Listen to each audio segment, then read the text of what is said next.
கலைஞர் வந்து பாலியல் குற்றவாளின்ற மாதிரி சொல்லியிருந்தீங்க. எதனால அப்படி சொல்லியிருந்தீங்க? பாலியலா பேசுறது, பெண்களை தரக்குறைவா நடத்துறது, இரட்டை அறுத்த வசனங்கள் பேசுறது அப்படிங்கிறதுக்கு பெரிய அளவுல அந்த அநாகரிகத்தை அரசியலுக்குள்ள கொண்டு வந்தது யாருன்னு பாத்தீங்கன்னா இந்த திராவிட அரசியல்வாதிகள் தான் கொண்டு வந்தாங்க. பேரறிஞர் அண்ணா குறித்து சொல்லுகிற போது சொல்லுவாங்க, அவருக்கும் பத்மினிக்கும் இருந்த நட்பு குறித்து கேள்வி எழுப்பப்பட்ட போது, பத்மினி ஒன்றும் படிதாண்டா பத்னியும் அல்ல, நான் ஒன்றும் முற்றும் துறந்த முனிவனும் இல்ல அப்படின்னு சொன்னாரு அப்படின்னு சொல்லுவாங்க. அந்த பேரறிஞர் அண்ணா அவர்கள் பத்மினி என்கிற ஒரு பெண் அன்றைக்கு உச்ச நட்சத்திரமா இருந்த அந்த பெண்ணை அவ ஒன்னும் படிதாண்டா பத்னி இல்லைன்னு சொன்னது எந்த அளவுக்கு அந்த பெண்ணை பாதிச்சு.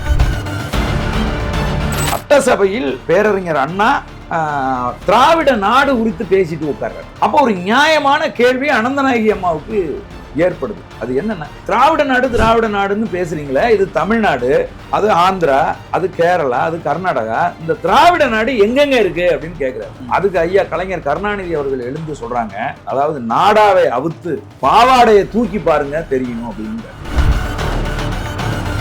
இன்றைக்கு முதலமைச்சரா இருக்கிற மு.க. ஸ்டாலின் அவர்கள் சொல்றாங்க, அப்ப காவிரி நதிநீர் பிரச்சனைன்னு நினைக்கிறேன், ஏதோ ஒரு பிரச்சனையில சொல்றாங்க. என்ன சொல்றாங்கன்னா, வாஜ்பாய் மேல இருக்காரு, ஜெயலலிதா அம்மா மாநிலத்தின் முதலமைச்சரா இருக்காங்க. அப்ப ஐயா மேடையில பேசும்போது ஸ்டாலின் அவர்கள் சொல்றாங்க, மேல ஐயா இருக்காரு, கீழே அம்மா இருக்காங்க, எப்படி அது வராம இருக்கும், அதை நீங்க தப்பா எடுத்துக்காதீங்கன்னு அவர் சொல்றாரு மேடையில பேசும்போது. அப்ப எவ்வளவு கொச்சையா இருக்கு பாருங்க.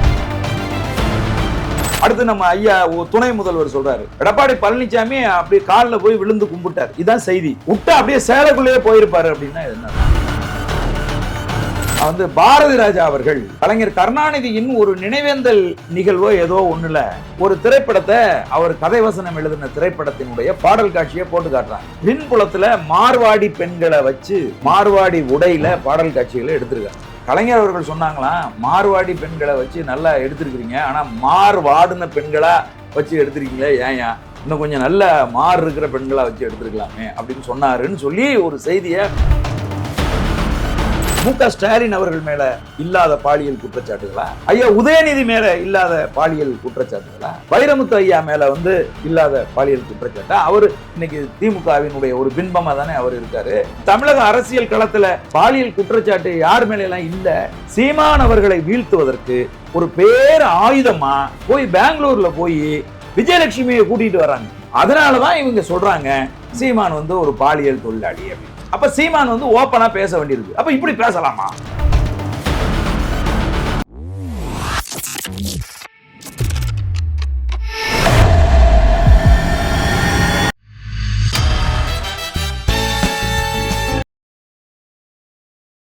பிபிடி சினிமா நேயர்களுக்கு வணக்கம். இன்னைக்கு நம்மளோட நேர்காணல்ல இயக்குனர் களஞ்சியம் அவர்கள் இருக்காரு. சார் வணக்கம். சார் வணக்கம் தம்பி. ரீசெண்டா வேற ஒரு சேனல் இன்டர்வியூல நீங்க சொல்லியிருந்தீங்க, கலைஞரை பத்தி ஒரு விஷயம் சொல்லியிருந்தீங்க, கலைஞர் பாலியல் குற்றவாளின்ற மாதிரி சொல்லியிருந்தீங்க. எதனால அப்படி சொல்லியிருந்தீங்க? இல்ல, இப்ப இதுல பாலியலா பேசுறது, பெண்களை தரக்குறைவா நடத்துறது, இரட்டை அறுத்த வசனங்கள் பேசுறது அப்படிங்கிறதுக்கு பெரிய அளவுல அந்த அநாகரிகத்தை அரசியலுக்குள்ள கொண்டு வந்தது யாருன்னு பாத்தீங்கன்னா இந்த திராவிட அரசியல்வாதிகள் தான் கொண்டு வந்தாங்க. பேரறிஞர் அண்ணா குறித்து சொல்லுகிற போது சொல்லுவாங்க, அவருக்கும் பத்மினிக்கும் இருந்த நட்பு குறித்து கேள்வி எழுப்பப்பட்ட போது, பத்மினி ஒன்றும் படிதாண்டா பத்னியும் அல்ல, நான் ஒன்றும் முற்றும் துறந்த முனிவனும் இல்லை அப்படின்னு சொன்னாரு அப்படின்னு சொல்லுவாங்க.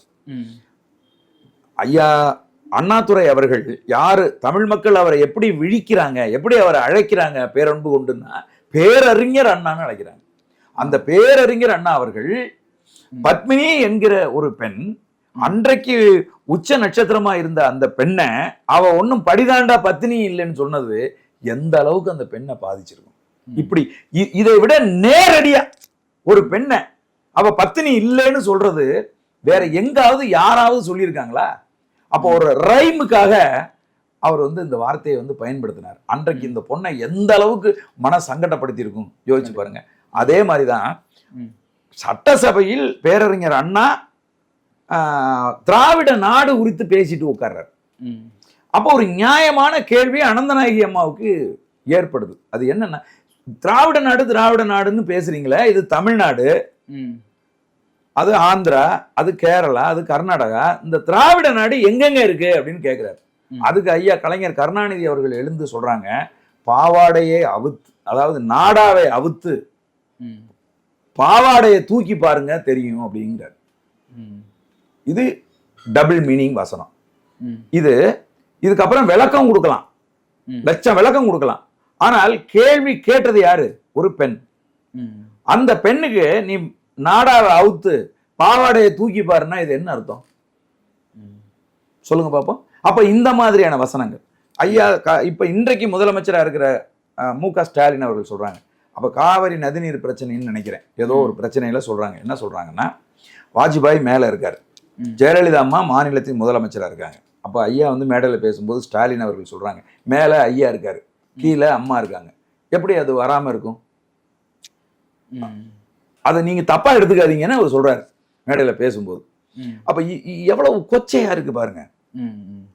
ஜெயலலிதா அம்மா மாநிலத்தின் முதலமைச்சரா இருக்காங்க, அவங்களுக்கு ஆதரவாக இருக்கக்கூடிய பாரதிய ஜனதா கட்சி ஒன்றிய அரசாக ஆட்சி அதிகாரத்தில் இருக்கிறது. ஆகவே ஜெயலலிதா அவர்கள் வாஜ்பாய் அவர்களோடு உட்கார்ந்து பேசி உறுதியாக தண்ணீரை தமிழ்நாட்டுக்கு வர வைப்பார், கர்நாடகத்திலிருந்து தமிழ்நாட்டுக்கு தண்ணி உறுதியா வரும் அப்படின்னு தானே சொல்லியிருக்கணும்.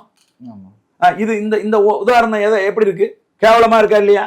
மூன்றாம் தரமா இருக்கா இல்லையா? அடுத்து நம்ம ஐயா துணை முதல்வர் சொல்றாரு, எடப்பாடி பழனிசாமி அப்படி காலில் போய் விழுந்து கும்பிட்டார், இதான் செய்தி, விட்டு அப்படியே சேலைக்குள்ளேயே போயிருப்பாரு அப்படின்னா என்ன அர்த்தம்?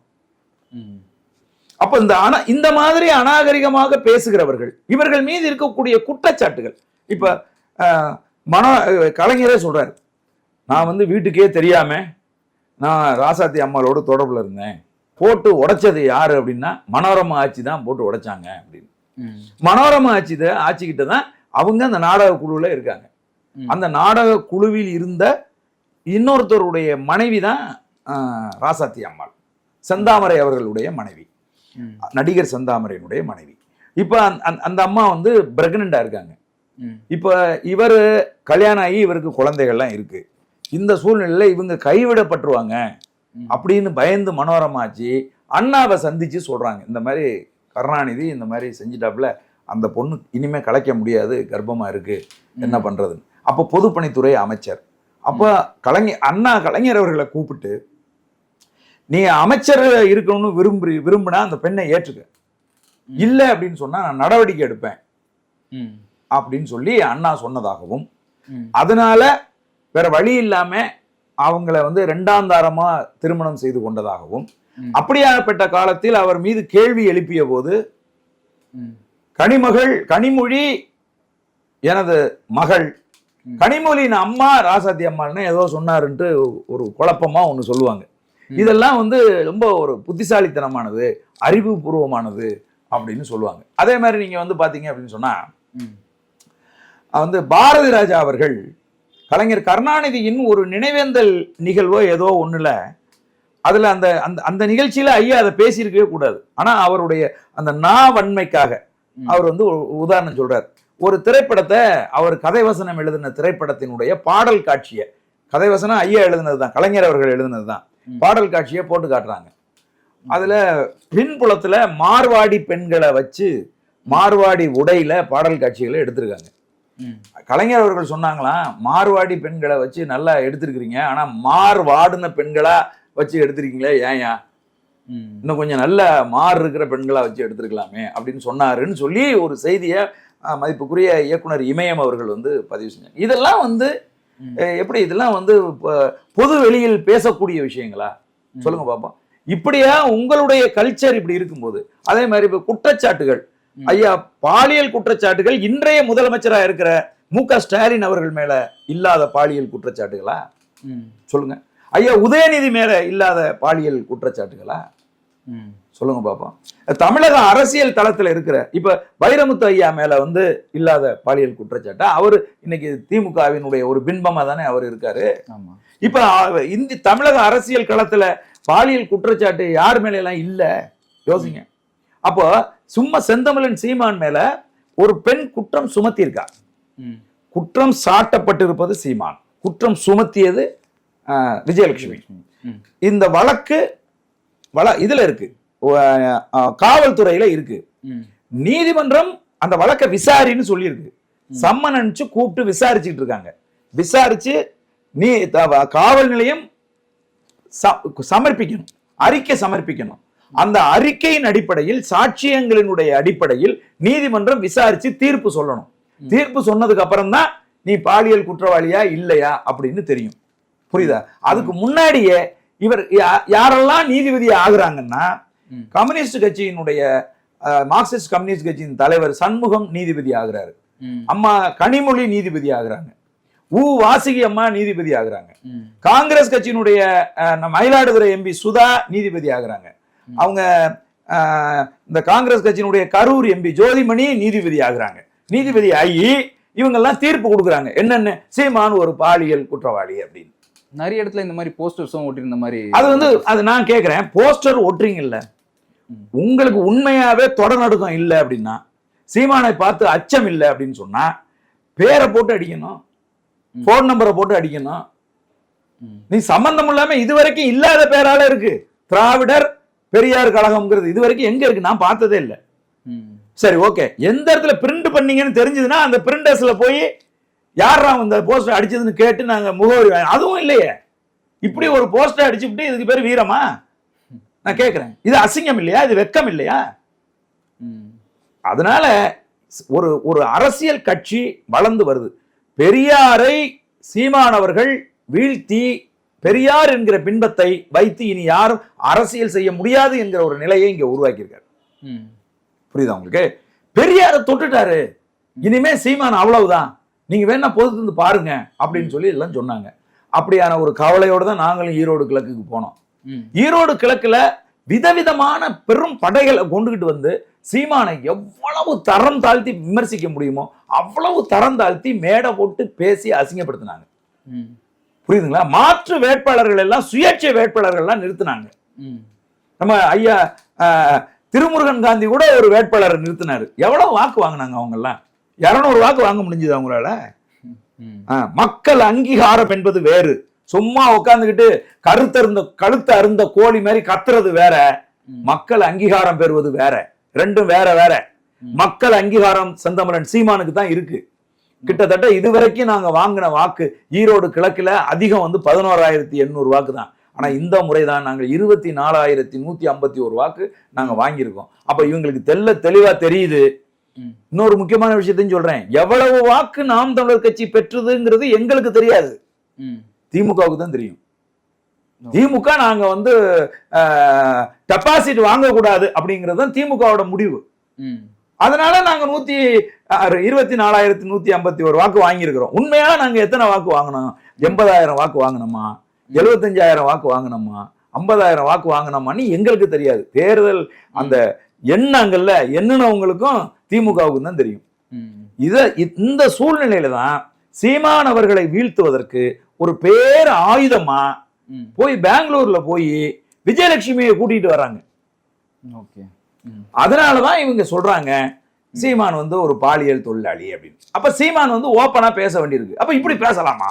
ஒரு அரசியல் கட்சி தலைவர் இப்படி பேசலாமா? ஏண்டா 15 வருஷமா உட்காந்துக்கிட்டு இவன் பாலியல் குற்றவாளி பாலியல் குற்றவாளி பாலியல் குற்றவாளின்னு சொல்லிக்கிட்டே இருக்கீங்க. பாலியல் குற்றவாளின்னு நான் பாலியல் குற்றவாளி இல்லையா? ஒரு இயல்பா இருக்கிற ஒரு டைரக்டருக்கும் ஒரு நடிகைக்குமான நட்பு இந்த நட்பு, இது மியூச்சுவல் கன்சர்ன். இது 2 பேரும் விரும்பி பழகிய நட்பு இந்த நட்பு. இது நான் பாலியல் குற்றம் புரியலங்க, அந்த பெண்ணை கடத்திட்டு போகல, அந்த பெண்ணை துன்புறுத்தல, அந்த பெண்ணை பாலியலா அவங்களுக்கு நான் எந்த இடைஞ்சலும் கொடுக்கல, இது மியூச்சுவல் கன்சர்ன் அப்படின்னு பொது வெளியில பேசாம இவர் மீது குற்றம் சொல்லுறவர்களுக்கு எப்படி புரிய வைக்க முடியும் சொல்லுங்க? எதுக்கு தடை கொடுத்துச்சு சுப்ரீம் கோர்ட்? சுப்ரீம் கோர்ட் கோடிட்டு காட்டினது எதை தெரியுமா? கேரளாவில் இப்படித்தான் சினிமா இண்டஸ்ட்ரியில நடிகைகள் எல்லாம், இந்த டைரக்டர் என்ன அப்படி பண்ணிட்டாரு, இந்த ப்ரொடியூசர் இப்படி பண்ணிட்டாரு, இந்த நடிகர் இப்படி செஞ்சுட்டாருன்னு குற்றச்சாட்டுகளை அடுக்குனாங்க. ஒரு தனி கமிஷன் அமைச்சு அதை விசாரிச்சாங்க. விசாரிச்ச போதுதான் கோர்ட்டுக்கு ஒரு உண்மை தெரிய வருது. அது என்னன்னா, இவர்கள் வாய்ப்பு தேடி வருகிற போது எந்த ஒரு காம்ப்ரமைஸுக்கும் அவர்களே தயாரா இருக்கிறாங்க. வளர்ந்து வந்த பிறகு அவங்க பெரியாரா பேர் புகழ் பணம் சம்பாதிச்ச பிறகு குற்றச்சாட்டு சொல்றாங்க. அந்த குற்றச்சாட்டில் இவர்களுக்கு பெரும் பங்கு இருக்குங்கிறத கோர்ட் உணர்ந்ததுனாலதான் இது திரைத்துறையில் இருக்கிற ஒரு இயக்குனருக்கும் ஒரு நடிகைக்கும் உள்ள உறவு அப்படிங்கிறதுனாலதான் கோர்ட் தடை விதிச்சிருக்கு. புரியுதா உங்களுக்கு? இதை புரிஞ்சுக்கணும். நம்ம இதை மறைச்சு திராவிட சக்திகள் திரும்ப திரும்ப சீமானை பாலியல் குற்றவாளின்னு சொன்னா, யாரெல்லாம் சீமானை பாலியல் குற்றவாளி என்று பொது வெளியில் சொன்னார்களோ அவர்கள் அனைவரும் நாளைக்கு கோர்ட்ல நிக்க வேண்டிய தேவை இருக்கும். நாம் தமிழர் கட்சி உறுதியா நடவடிக்கை எடுக்கும். Okay sir. இப்போ நிறைய தொண்டர்கள் வந்து இந்த பெரியாரை பத்தி பேசினதுக்கு அப்புறம் உங்க கட்சியில இருந்து திமுகல போய் இணைஞ்சாங்கன்ற மாதிரி ஒரு செய்தி வந்தது. அது நீங்க இது எல்லாமே பொய் தம்பி. ஓகே தம்பி, ராஜீவ் காந்தி 3000 பேரை கொண்டுட்டு போய் நாங்க முதலமைச்சர், துணை முதல்வர் முன்னிலை, அமைச்சர்கள் முன்னிலையில நாம் தமிழர் கட்சியிலிருந்து 3000 பேரை சேர்க்கிறேன்னு சேர்த்தாரு. அதுல உண்மையா சொல்ல போனீங்கன்னா உண்மையா இணைஞ்சது 4-5 பேர் தான் இருப்பாங்க. அதுலயும் இன்னும் சொல்றேன், இன்னும் ஒரு 10 பேரு முன்னாடியே வெவ்வேறு மாவட்டங்களில் இணைந்தவர்கள். மகேஷ் பொய்யாமொழி அவர்கள் தலைமையில, நேரு அவர்கள் தலைமையில இந்த மாதிரி இணைஞ்சவங்க எல்லாரையும் கூட்டிட்டு வந்திருக்காரு. இந்த 3000 பேர்ல 3/4 பேர் திமுக காரங்க. வெளியில வந்ததுக்கு அப்புறம் உங்களை போன்ற ஊடகங்கள் போய் கேட்கறாங்க, எதுக்காக நாம் தமிழர் கட்சியை விட்டு வந்தீங்க? என்னது நாம் தமிழர் கட்சியா? நான் 9 வருஷமா திமுக இருக்கேன் அப்படிங்கிறது ஒரு அம்மா. 9 வருஷமா திமுக இருக்கீங்களா? அப்புறம் ஏங்க இங்க வந்தீங்க?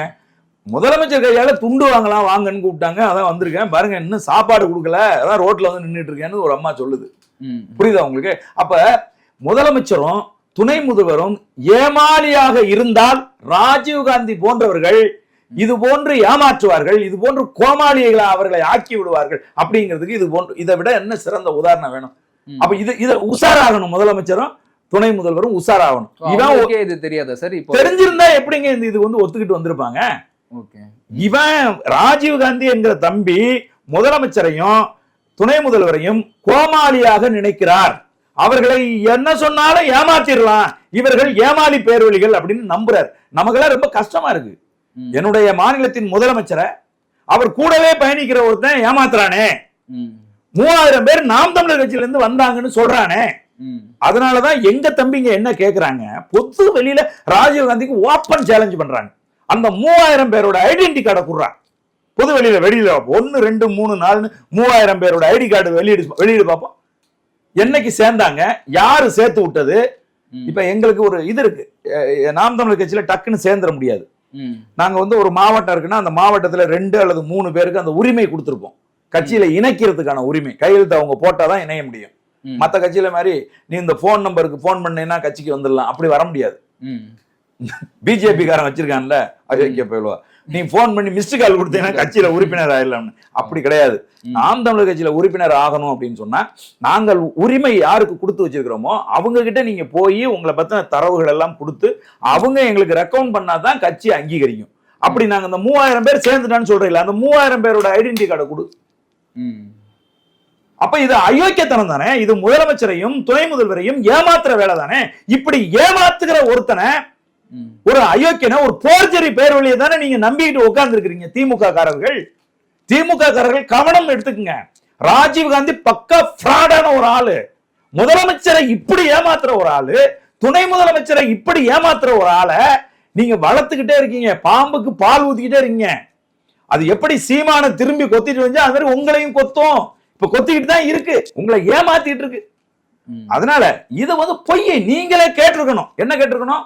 நாம் தமிழர் கட்சியில இருந்து 3000 பேர் வர்றாங்களா, எந்தெந்த தொகுதியில இருந்து எந்தெந்த மாவட்டத்தில இருந்து வர்றாங்க, அவங்க எல்லாத்தையும் ஐடென்டி கார்டை வாங்கு கொண்டு வா அப்படின்னு பொறுப்பாளர்கள், அந்த அந்த முதலமைச்சர்கிட்ட போறதுக்கான அங்கீகாரத்தை வாங்கி கொடுத்த பொறுப்பாளர்கள் கூப்பிட்டு கேட்டிருக்கணுமா இல்லையா?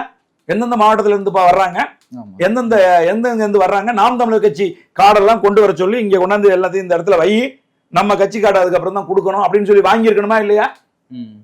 நாகப்பட்டினத்துல இதே மாதிரிதான் ஒருத்தவங்க வந்து 100 பேரு அந்த கிராமத்துல நாம் இதுல திமுக போய் இணைஞ்சிட்டாங்கன்னு சொல்லி ஒருத்தர் வந்து விழா நடத்தினாருன்னாங்க. நாகப்பட்டினத்தினுடைய மாவட்ட ஒருங்கிணைப்பாளர் வந்து பொது வெளியில ஊடகங்களை அனுப்பிச்சு சேலஞ்ச் பண்ணார். எங்களுக்கு நீ சொல்ற அந்த ஊர்ல 100 பேர் கிடையாது, எங்க கட்சிக்காரன் 100 பேர் கிடையாதுயா. என் கட்சிக்காரன் அங்கீகரிக்கப்பட்ட கட்சிக்காரன் உன் ஊர்ல நீ சொல்ற அந்த பகுதியில மொத்தம் 10 பேர் தான் இருக்கான். அந்த லிஸ்ட் இந்த இருக்கு, என்கிட்ட இருக்கு. நீ 100 பேர் இணைஞ்சான்னு சொல்ற இல்ல, அவன் பேரெல்லாம் யாராருன்னு சொல்லி அந்த ஐடி, எங்களுக்கு ஐடி நம்பர் இருக்குல்ல, அந்த நம்பர் எல்லாம் வெளியிடு பார்ப்போம். இந்த என் கட்சியில இருக்கிறவன் பேரு ஐடி நான் அந்த வெளியிடுறேன்னு நாங்க வெளியிட்டோம். வெக்கமான சூடு சொரணை கிடையாதுங்க திமுக காரர்களுக்கு. நாம் தமிழரைய ஏதாவது ஒண்ணு பண்ணி, இப்ப ராஜீவ்காந்தி மாதிரி ஒரு ஆளை திமுக நம்புதுன்னா நீங்க வேற என்ன அதுல என்ன பேச முடியும்? முதலமைச்சரையே கோமாளி ஆக்கி விட்டாங்க. துணை முதல்வர் வந்து இவர் கொஞ்சம் புத்திசாலியா இருப்பாரு, இவர் கரெக்டா வெரிஃபை பண்ணுவான்னு பார்த்தா அவரையும் ஜோக்கர் ஆக்கிட்டான்.